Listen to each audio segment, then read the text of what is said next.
Hotel में पराये मर्द के साथ संबंध बनाते हुए ये महिला शादीशुदा महिला है, बच्चों वाली महिला है।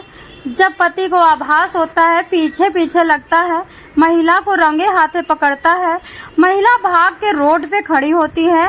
रोड पे ही उसको उसके ऊपर पेट्रोल पूरी बॉडी को कवर कर देता है, यानी उड़ेल देता है सर से लेकर के पांव तक।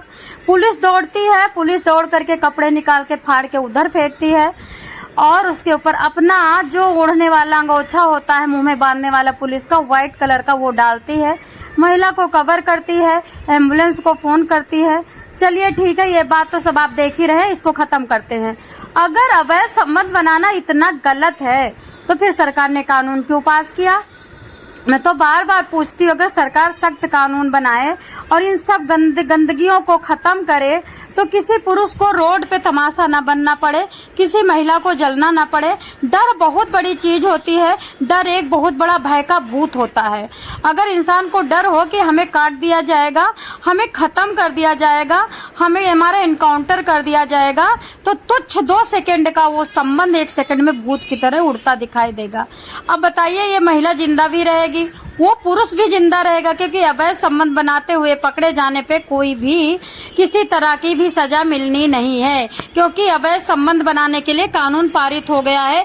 एक महिला कितने मर्दों के साथ शादी के बाद, शादी के पहले, आफ्टर 18 यानी 18 साल के बाद संबंध बना सकती है, किसी जाति के साथ, किसी देश में, किसी होटल पे, पार्क में, गार्डन पे, रोड पे, किसी के छत पे, टॉयलेट में, रेलवे स्टेशन पे, कहीं भी संबंध बना सकती है फ्री होकर के। अमेरिका फेल है, भारत में ये कानून पारित हो गया है। और अब देख रहे हो 70 साल के बुढ़े 18 साल से लिविंग रिलेशन में रह रहे हैं। जब बीवी को पता चलता तो लिविंग रिलेशन वाली महिला को छोड़ना चाहते हैं। आपने बीरू और उसका केस सुना ही होगा, भारत सविता का, भरत जिले से आया था, एक से प्यार करके शादी किया, उसको छोड़ करके तलाक देकर दूसरे से शादी किया, उसको भी मरवा करके तीसरे से शादी किया।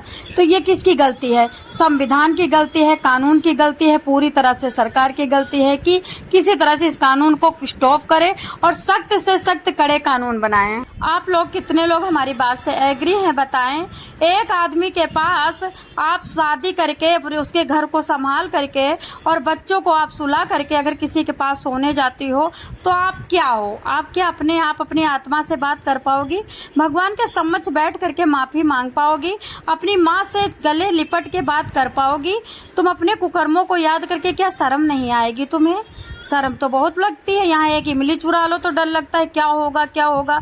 और तुम किसी के साथ सो के आती हो, उनके जांघों को टो के आती हो, उनके सीने में चिपट के आती हो, उनके थूक को चाट के आती हो, उनके पसीने को चाट के आती हो, अपना पसीना उनको चटा के आती हो।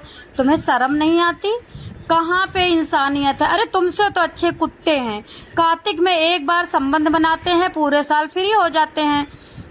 जिससे संबंध बनाते हैं उसी से संबंध बनाते, पूरे साल फिर किसी से संबंध नहीं बनाते। लेकिन तुम लोग तो भाई कुतिया और कुत्ते से भी बदतर हो गई हो।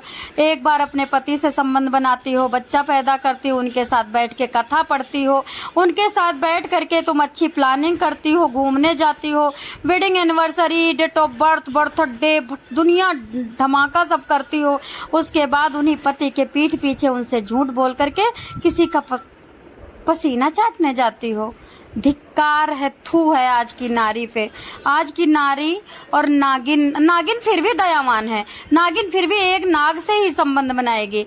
लेकिन ये भारत की नागिन, इसका तो मैं बता रही हूँ, जिस औरत को पता चले कि कोई औरत कहीं संबंध बना रही है, इसको पूजा में मत बुलाना, इसके सामने मत पड़ना, इसका मुंह मत देखना। सोमवार को सुबह सुबह उठते हुए अगर आपके सामने पड़ जाए तो आप आंख बंद कर लेना।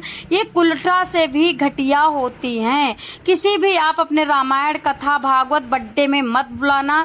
ये विधवा से भी घटिया होती हैं।